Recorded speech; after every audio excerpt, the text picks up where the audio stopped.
যোৱাকালি অসম আৰক্ষীৰ লিখিত পৰীক্ষাৰ ফলাফল ঘোষণা কৰিলে। আজি এজন আৰক্ষী হোৱাৰ আঁৰত কিমান কষ্ট কিমান ত্যাগ লুকাই থাকে আপোনালোকক এইখিনি কথা ক'ম। প্ৰথমতে আপোনালোকে এই ভিডিঅ'টো চাই থাকক। এই আনন্দ এই ফূৰ্তিৰ মাজত কিমান নিৰাশা হতাশা কষ্ট ত্যাগ সকলো সোমাই থাকে আপোনালোকে বুজি পাব। প্ৰথমতে ভিডিঅ'টো আপোনালোকে চাই লওক।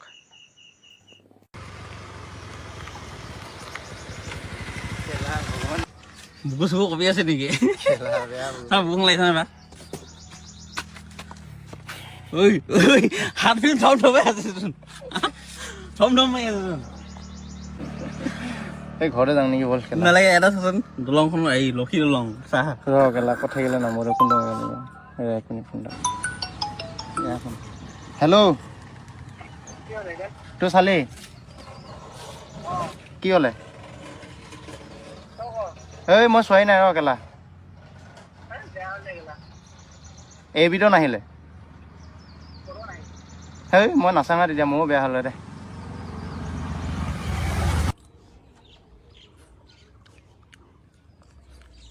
য়েছ য়েছ বুলি আহিছেচোন। সেইটো কি য়েছ বুলি আহিছে? য়েছ বুলি আহিছে দে চুদা কোৱালিফাই নেক্সট লেভেল য়েছ বুলি আহিছে চাহ হয়।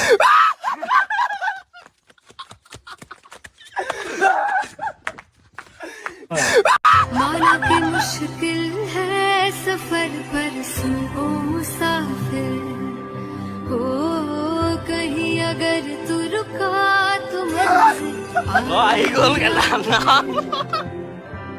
कदम कदम।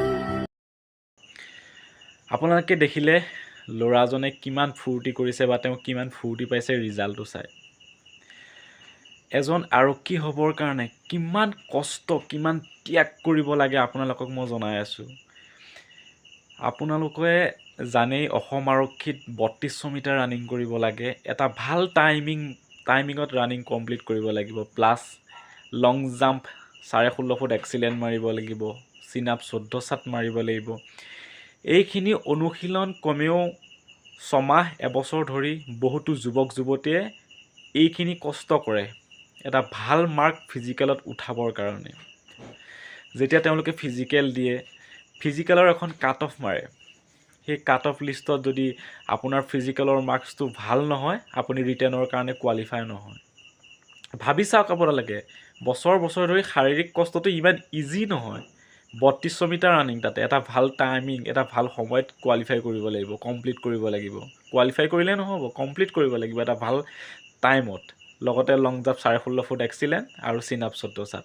ইমানখিনি বছৰ বছৰ ধৰি কৰাৰ পাছত যেতিয়া আপোনাৰ শাৰীৰিক পৰীক্ষাত যিখন কাট অফ লিষ্ট তাত নাম নাহে আপোনাৰ মনটো কেনেকুৱা লাগিব আপোনালোকে ভাবি চাওক। তাৰ পাছত যিসকলে কোৱালিফাই কৰে ৰিটেনৰ কাৰণে তেওঁলোকে বহুত কষ্ট কৰি পঢ়া শুনা কৰে। তাৰপাছত ৰিটেনৰ লিখিত পৰীক্ষাৰ ৰিজাল্ট দিয়ে। দেখিছে ৰিজাল্টৰে ভিডিঅ'। গতিকে বহুতে লিখিত পৰীক্ষাত 0 পইণ্ট কিবা কিবি পইণ্টৰ মাৰ্কছৰ কাৰণে থাকি যায়। বহুতে শাৰীৰিক পৰীক্ষা যোনখন কাট অফ লিষ্ট তাতো খুব অকণমান পইণ্টৰ কাৰণে থাকি যায়। ভাবি চাওক আপোনালোকে ইমান কষ্টৰ আঁৰত অকণ পইণ্টৰ কাৰণে তেওঁলোকে থাকি যায়। আৰু দেখিলে আপোনালোকে তেওঁ কিমান আনন্দ পাইছে কিমান ফূৰ্তি পাইছে নাপাব কিয়? আপোনালোকে ভাবি চাওক কিমান কষ্ট কৰিবলগীয়া হয়। শাৰীৰিক কষ্টটো কিমান কষ্ট আপোনালোকে এবাৰ অনুভৱ কৰি চাওক। যিসকলে দিয়ে যিসকল কেণ্ডিডেট তেওঁলোকেহে বুজি পায় তাৰ আঁৰত ত্যাগ কষ্ট কিমান আছে। আৰু বহুতে বেলেগ পাৰ্ট টাইম জব কৰিও তেওঁলোকে যি শাৰীৰিক পৰীক্ষাৰ কাৰণে প্ৰস্তুতি সেইখিনি কৰে। আৰু তাৰপাছত যিসকল এতিয়া ভাইভালে কোৱালিফাই হৈছে ভাইভা দিয়াৰ পাছত তেওঁলোকে অসম আৰক্ষীৰ চাকৰিটো পাব। গতিকে চাওক আপোনালোকে এই যে ফূৰ্তি কৰিলে এই যে আনন্দ কৰিলে তাৰ মাজত কিমান কষ্ট কিমান ত্যাগ কি ক'ম আৰু আপোনালোকক। আপোনালোকে হয়তো ভিডিঅ'টো চাই অনুভৱ কৰিব পাৰিছে। গতিকে এজন আৰক্ষী হোৱাৰ আঁৰত এজন আৰক্ষী হোৱাৰ সফলতাৰ আঁৰত এইখিনি কষ্টই লুকাই থাকে। গতিকে ভিডিঅ'টো আপোনালোকে দেখিলে হয়তো ভিডিঅ'টো দেখি ময়ো অকণমান নহয় যথেষ্টখিনিয়ে ময়ো কি ক'ম আৰু মোৰো দুখ লাগিছে। গতিকে কি ক'ম আপোনালোকক সেইখিনি কথা কেতিয়াবা এদিন জনাম। আৰু আপোনালোকে জানেই পৰীক্ষাৰ কাট অফ লিষ্টে হওক বা বিশেষকৈ শাৰীৰিক পৰীক্ষাৰ কাট অফ লিষ্টখনত কাষ্ট ৱাইজ যিটো কাট অফ মাৰ্ক মাৰে, গতিকে জেনেৰেলসকলে সেই শাৰীৰিক পৰীক্ষাটো অত্যাধিক নম্বৰ পাব লাগে বেলেগ কাষ্টৰ তুলনাত। গতিকে আপোনালোকে ভাবি চাওক কিমান এটা কষ্ট কৰিব লাগে অসম আৰক্ষীত যোগদান কৰিবৰ কাৰণে।